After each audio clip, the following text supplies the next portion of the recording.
তমলুকের শহীদ মাতঙ্গিনী ব্লকের ধুরপা গ্রামে হতো না কোনো দুর্গাপুজো। পুজো বা অঞ্জলি দিতে যেতে হতো মহিলাদের পাশের গ্রামে। অবশেষে 2023 সাল থেকে গ্রামের মহিলারা তাদের লক্ষ্মীর ভান্ডারের টাকা দিয়ে শুরু করলেন দুর্গাপুজো। সেই পুজোতে আনন্দে মেতে থাকেন গ্রামের মহিলারা। গ্রামে দুর্গাপুজো হতো না, গ্রামের মহিলাদের অষ্টমীর অঞ্জলি দিতে যাওয়া হোক কিংবা পুজো দিতে যেতে হতো পার্শ্ববর্তী এলাকার পুজো মণ্ডপে। গ্রামের মহিলারা দুর্গাপুজোর আয়োজনে উদ্যোগী হয়, আর তাদের এই পুজোর আয়োজনে সাহস জুগিয়েছে রাজ্য সরকারের দেওয়া মহিলাদের জন্য লক্ষ্মী ভান্ডারের ভাতা। সেই ভাতা থেকে গ্রামের মহিলারা চাঁদা দিয়ে শুরু করলেন দুর্গাপুজো।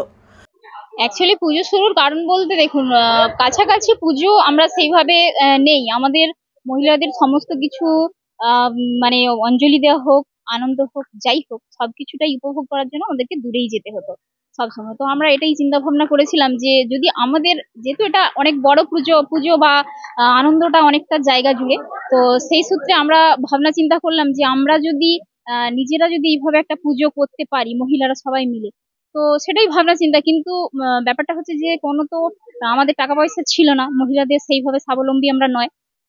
তো সেটা ভাবনা চিন্তা থাকলেও আমরা করতে পারতাম না। তো যখন থেকে মাননীয় মুখ্যমন্ত্রী মমতা বন্দ্যোপাধ্যায় আমাদেরকে লক্ষ্মীর ভান্ডার 500 টাকা দেওয়া শুরু করেছেন, তো তখন থেকেই আমরা ভাবলাম যে আমরা দুর্গাপুজোটা শুরু করব। 2023 সালের প্রথম গ্রামের মহিলারা নিজেদের লক্ষ্মীর ভান্ডারের প্রাপ্ত অর্থ থেকে শুরু করেন দুর্গাপুজো। চলতি বছর সেই পুজো দ্বিতীয় বছরে। পূর্ব মেদিনীপুর জেলার শহীদ মাতঙ্গিনী ব্লকের তমলুক থানার অন্তর্গত ধুরপা গ্রাম। এই গ্রামে হতো না দুর্গাপুজো। আশ্বিনের শারদর আকাশে যখন কালো মেঘ সরিয়ে নীল সাদা মেঘের ভেলা সাজিয়ে প্রকৃতির আহ্বান জানায় দেবী দুর্গাকে, তখন এই গ্রামে মন খারাপের মেঘ ভিড় করে থাকতো। চারিদিকে যখন পুজো পুজো গন্ধ, তখন এই গ্রামের পরিবেশ গুরুগম্ভীর, কোথাও যেন বিষাদের ছোঁয়া। কারণ বাঙালির বড় উৎসব দুর্গাপুজোর আয়োজন হতো না কোনোদিনই এই গ্রামে। পুজোয় মন খারাপের মেঘ দূর করতে গ্রামের মহিলারা সর্বপ্রথম এগিয়ে আসেন, শুরু করেন গ্রামে দুর্গাপুজো। আর এই দুর্গাপুজোর আয়োজনের সাহস যোগায় রাজ্য সরকারের দেওয়া লক্ষ্মীর ভান্ডার। এই বিষয়ে পুজো কমিটির সম্পাদিকা শম্পা জানা জানিয়েছেন, 22-এ শুরু করেছিলাম, তো তখন থেকে আমরা 500 টাকা করে দিয়েছে।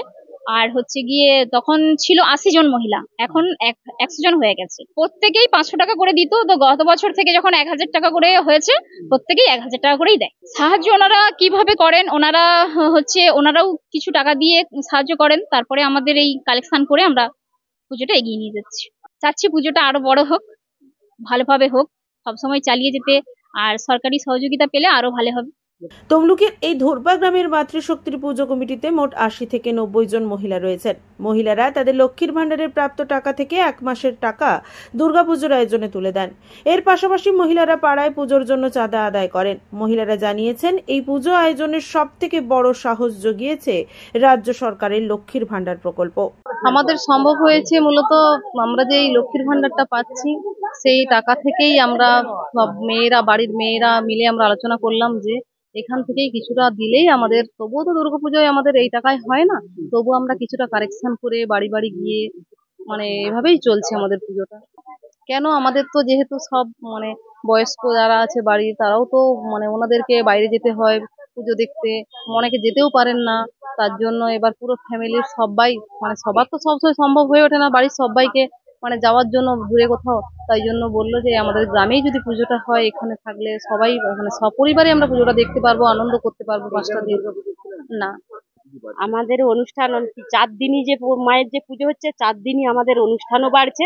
আর আমরা যেটা 500 টাকা পেতাম মহিলারা, আমরা মিটিং করে মহিলারা আবার বেশি করেই দেওয়া হবে, এইরকমই একটা মিটিং হয়ে পরিকল্পনা হয়েছে। সবাই মিলে উদ্যোগ যে পুজোর সাথে সাথে অনুষ্ঠানটা হবে, আমাদের আনন্দ উৎসাহটা আরো বাড়তিছে। যতদিন এইটা প্রকল্পটা থাকবে, আমাদের পুজো ততদিনই এইভাবেই বেড়ে যাবে। খাওয়া দাওয়া সব এখানে, আমাদের সব কিছু যাই, আমাদের অনুষ্ঠানের যখন থাকে তখন যায় না, তারপরে একটু মাঝে দেখতে যাওয়া হয়। পুলক বেড়ার রিপোর্ট, খবর BCBS।